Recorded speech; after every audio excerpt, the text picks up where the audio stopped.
It was just like a fun track, and I never really thought about it too much, like it was going to end up getting placed in a show or something like that.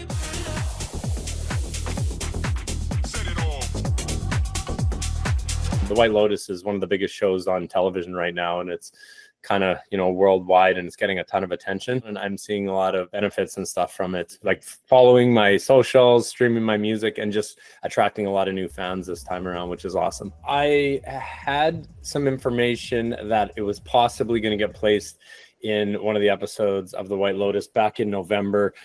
Someone from the record label that I was signed to, which was Westwood Recordings, told me that there's a good chance it's going to land in the show, but you really don't know until kind of right before it comes out, because they can go to the editing room on the final edit of the show and decide, oh, this didn't fit and we want to change it out. I watch a show and I was always wondering, like, oh, what kind of scene are they going to fit in a high energy track like this into?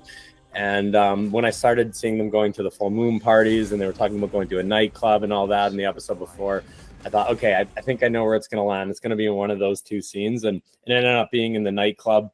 And I think also the part of the reason they picked the song was because there's a lot of they just showed some fire spinning on the beach, and there's a lot of action and high energy stuff going on, and the song is like geared towards a high energy dance floor.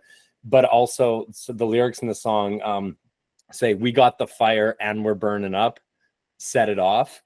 And I think it just kind of ties into the theme of the scene that they're shooting in at the time. A lot of the people that had the opportunity to hear the song and have been exposed to my music now are people that maybe wouldn't have looked it up, or maybe don't even listen to electronic music, and now it's introduced them to it, and possibly they become fans now. So yeah, it's really cool to just be able to tap into a whole new, wider, broader audience. The song's been Shazammed so many times in the last week, and I've been getting multiple thousands of plays per day on the track, which was released over a year ago. So once the track's been out that long, generally the plays on it have slowed down, and but they've definitely taken a huge ramp up, and it's nice to see getting some life put back into the track and getting more exposure from it. I got into the DJ scene back definitely in Regina. I mean, the first shows that I ever had were in Regina, and I used to play in Saskatchewan a lot, and I had friends up there, so we'd go back and forth and